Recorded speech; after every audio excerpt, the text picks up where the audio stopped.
Good morning, this is Dr. Kausar, Assistant Professor GHCC KJ. Today in this class I am going to have a talk on marginal costing. So before going to start this marginal costing, let us know what do you mean by marginal cost. This marginal cost is nothing but the cost of producing one extra unit of output. Cost, we know that cost is nothing but the expenses which is going to be incurred during the time of producing or during the time of production is going to be happen. Then what is this marginal cost means? For each and every unit of output, if you are going to increase, then the cost which is going to be incurred for each and every unit, or the expenses which is going to be incurred for each and every unit of output, it is called as marginal cost, or it is also known as the additional cost of producing an additional unit. It is nothing but the variable cost. Say in case of a marginal cost, this will be helpful only in the case of the short term decision makings are going to be happen in the organization. So at that time, costs are classified by their behavior as either variable cost or fixed cost. Such kind of classifications are used in marginal costing to work out how much it costs to produce each extra unit of output. In most cases, marginal costing is not at all concerned with fixed period cost, but instead it is concerned with only variable product cost. They are direct materials, direct labor, direct expenses, and also the variable production overheads. Whereas all these expenses which increases as the output increases. In case of decision making, the marginal cost of a unit of output will be the variable cost of producing one extra unit. Knowing this marginal cost of unit of output, which is enables the managers of a business to focus on the contribution provided by each unit. And the contribution is the sales revenue, that is after variable product cost have been paid. Uh, and this marginal costing is nothing but it is the technique where we are going to be used for the ascertainment of the marginal cost and the effect of profit of changes, or in case of volume. In volume is nothing but in case of sales or type of output, by which we are differentiating between the fixed cost and also the variable cost. And let us will see what is the definition of this marginal cost. So be clear, in very simple, marginal cost is nothing but it is the cost incurred for one extra unit of output. That itself is called as a marginal cost. Let us will see according to CIMA what they have been defined the marginal costing. It is nothing but the ascertainment. It is the ascertainment means where we are going to verify very clearly by differentiating between the fixed and variable cost in case of marginal costing. In case of marginal costing, very clearly we have to be separated, that is fixed cost and also the variable cost. In case of semi-variable cost also, we have to segregate what are all the fixed cost and what are all the variable cost, where only variable cost is going to be effect on the changes in volume or the type of output.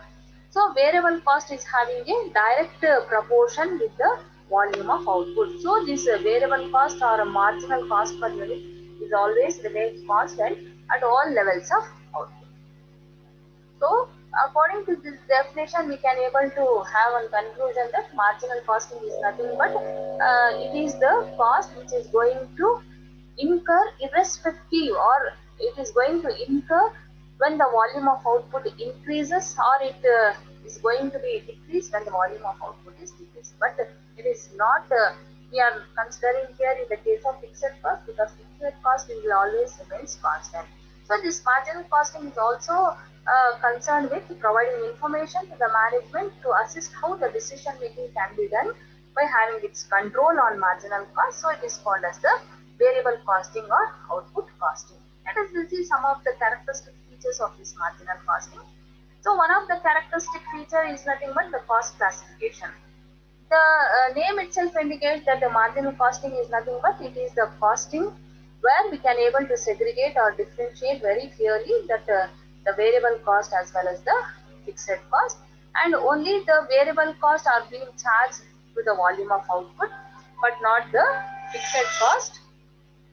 Therefore, during the time of framing the production and sales policy, the cost classification can be assessed very easily. So that is one of the feature or the characteristics where we can able to see how the marginal cost is being used during the time of cost classification. And the next thing is that we can able to have a decision making very clearly, or the managers can have a very clear cut of decisions, because decisions are it is nothing but the process of selecting the best course of action from the alternative courses of sources, where what type of decision making has to be used when during the time of this marginal cost technique, when we are going to be used.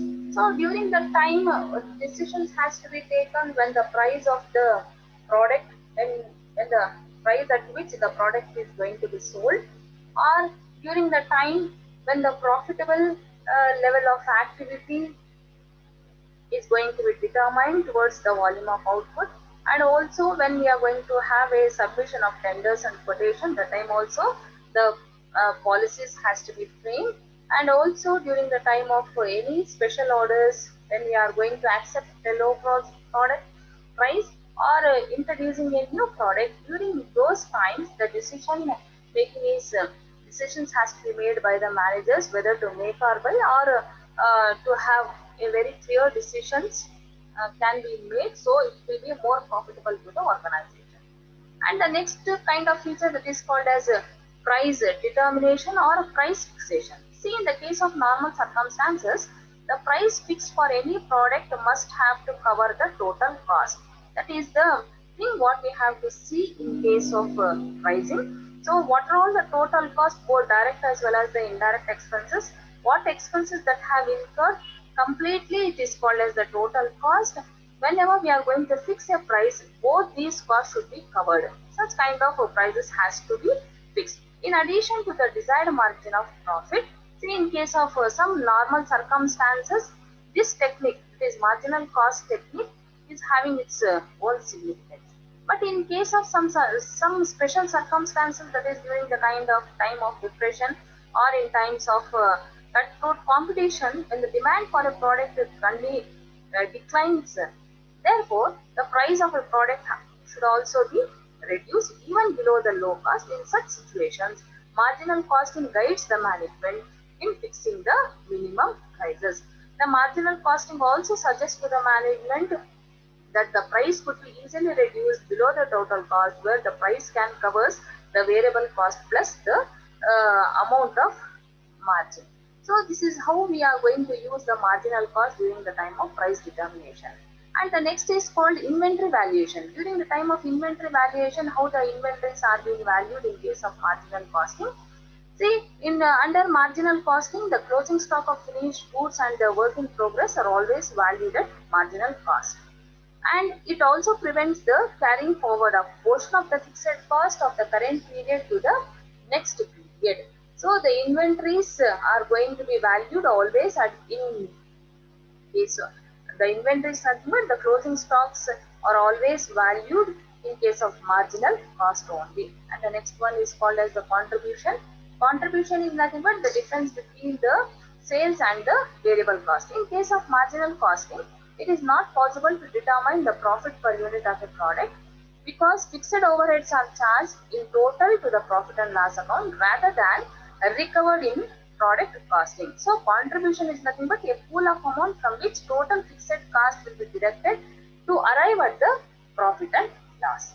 And some of the assumptions that has to be made during the time of calculation of marginal costing.